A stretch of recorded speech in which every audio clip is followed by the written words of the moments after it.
but the question is to change it. సమాజాన్ని మార్చడానికి, సమాజం లోపల ఉన్న చెడును తొలగించడానికి, సమాజం గురించి అర్థం చేసుకోవడానికి సాహిత్యాన్ని ఒక సాధనంగా పరుచుకొని సాహిత్య సృష్టి చేస్తున్న వారు ఓల్గా గారు. మేము బహుశా ఎంపీలో ఉన్నాం కావచ్చు. అప్పుడు మేడం స్వేచ్ఛానవద వచ్చింది. దాని మీద చదివి మా విద్యార్థులమంతా చర్చించుకునేవారు. అయితే పంపా తీరం పాత్రలు, జియోగ్రాఫికల్ ఏరియా అంతా రామాయణం నుంచి తీసుకున్నది. ఒకటి రెండు పాత్రలు స్వతహాగా సృష్టి చేసినవి ఉన్నాయి. అవి తప్ప పాత్రలు పాతయే, దాదాపు ప్రదేశాలు పాతయే. కానీ దాంట్లో తీసుకొచ్చిన ఎసెన్స్, సారం మాత్రము నూతనమైనది, కొత్తది. దీంట్లో నేను చాలా విషయాలు మాట్లాడదాం అనుకున్నా కానీ ఉపోద్ఘాతంలోనే నాకు అవకాశాలు దొరకలేదు కాబట్టి నేను మాట్లాడాను. దీంట్లో ఒక 3 అంశాలు ఉన్నాయి. ఆ 3 అంశాలు ఇంకొక అంశాన్ని కలుపుకుంటే 4వ అంశం. అది తాను ఫెమినిస్టుగా తాను కైకా వైపు మొగ్గింది. ఈ నవలలో అక్కడ కనబడుతుంది. ఆమె ఫెమినిస్టు ధోరణి అనేది స్పష్టంగా కనబడుతుంది. అంటే కైక దశరథునికి 2 వరాలు కావాలని కోరుకోవడం, భరతునికి పట్టాభిషేకం చేయటం, రాముని 14 సంవత్సరాలు అరణ్యవాసం పంపడం అనేది వాల్మీకి రాసిన రామాయణం లోపల ఉన్న కథ. కానీ దాన్ని రచయిత్రి ఒక ఫెమినిస్ట్ కాబట్టి దాన్ని ఉల్టా చేస్తాం. అసలు ఒక పెనుమలుపు తిరిగిన రామాయణం కథను దీంట్లో ఇంకో మలుపు తింటారు. ఆమె సుతాకుడు అని ఒక పాత్ర వస్తుంది. రామాయణం లోపల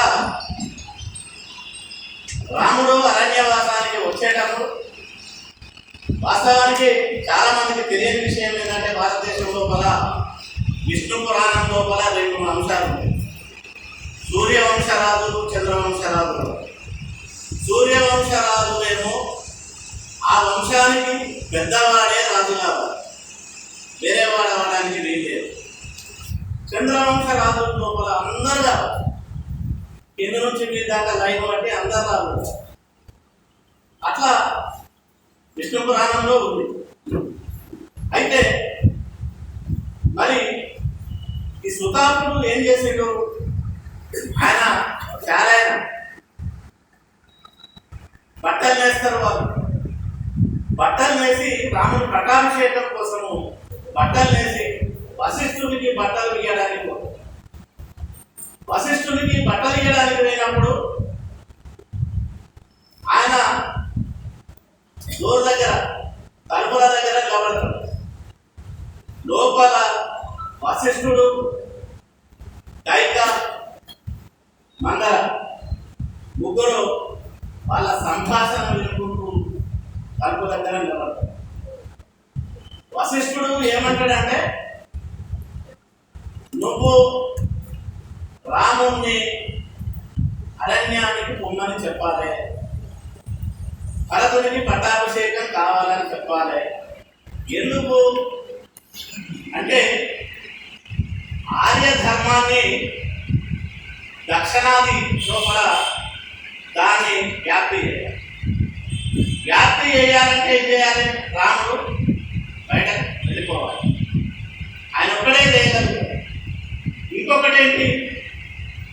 రాముడికి పెళ్లి జరిగేటప్పుడు, కళ్యాణం జరిగేటప్పుడు పరశురాముడు వచ్చి యుద్ధానికి వస్తాడు. యుద్ధానికి వచ్చినప్పుడు పరశురామునికి రాముడికి నేను సంధి కుదిర్చిన. ఆ సంధి ఏంటిది అని అంటే ఆర్యధర్మాన్ని రాముడు దక్షిణ భారతదేశం లోపల దాన్ని వ్యాపింపజేయాలి అనేది వేదం చాలా స్పష్టంగా రాస్తారు. అంటే ఏం చేస్తుంది? ఏం చేయాలి? ఆయన నువ్వు ఏదో వశిష్ఠుడు చెప్పితేనో ఎవరు చెప్పితేనో నువ్వు చేసినట్టు ఉండకూడదు. స్వతహాగా నీకు నువ్వే ఆ రెండు వరాలు కోరుకోవాలి అని. అంటే రాముడు నాకు చాలా అత్యంత ప్రీతిపాత్రుడు, నా కొడుకు భరతుని కంటే నాకు ప్రీతిపాత్రుడు, ఆయననే రాజు కావాలి, ఆయన రాజు కావాలనే నా అభిమానం, నేను ఈ పని చెయ్యను అని చెప్తాను. కౌశల్యం చేయమని చెప్పండి, సుమిత్రం చేయమని చెప్పండి, నాకెందుకు చెప్తారు ఇది అని నేను చెయ్యను అని తీసుకుంటూ కూర్చున్నప్పుడు, మీ రాజ్యము నేను చెప్పితేనే, నా అనుపాజ్ఞలోనే, నా శాసనాల ప్రకారమే, నా సలహాల ప్రకారమే మీ రాజ్యం నడుస్తుంది. మీ దశరథుడు కూడా రాజ్య పరిపాలన చేసేది నా శాసనాల ప్రకారమే. నువ్వు ఇన్ని తెలిసి కూడా ఎందుకు నిరాకరిస్తున్నావు? నీకు తెలియదా అని ప్రశ్నిస్తాడు వశిష్ఠుడు. ప్రశ్నించినప్పుడు ఆమెకు ఏం చేయలేని పరిస్థితి ఉంటుంది. తెల్లవారితే రాజ్య పట్టాభిషేకం, ఇంటికి వచ్చేస్తుంది. సుతాపుడు వారికి విషయం తెలుసు కాబట్టి వాడు ఇంటికి చాలా ఆందోళనతో వస్తాడు. కానీ వారు ఆందోళన ఎక్కడ, అక్కడ జరిగిన సంభాషణ గురించి కూడా ఎక్కడ బయట చెప్పరు. ఆ ఆందోళనను, ఆ సమాచారాన్ని వాని రూపంలో ఉంచుకుంటారు. రాముని అడవులకు పంపుతున్నప్పుడు సరయూ నది దాకా అరణ్యవాసులు సాగరం పెట్టి అక్కడి దాకా వచ్చిన తర్వాత మీరంతా వెళ్ళిపోండి అని చెప్పినప్పుడు అందరూ వెళ్ళిపోతే సుతాపుడు మాత్రమే ఆ అరణ్యాల వెంట వస్తుంది. వానికి ఏంటంటే కొంచెం సుతాపుడు అనే పాత్రకు వానికి సంచార జీవితం అనేది ఒక ఆలోచన, వానికి తిరగాలనే ఒక కోరిక. వాడు పెళ్లి చేసుకున్న సంసారిక జీవితాన్ని అనుభవించిన భార్య పిల్లలకు తల్లిదండ్రులకు ఎవరికి తెలియకుండా 4-5 రోజులు మాయమై మళ్ళీ వచ్చి ఇక్కడ ఉండేవాడు.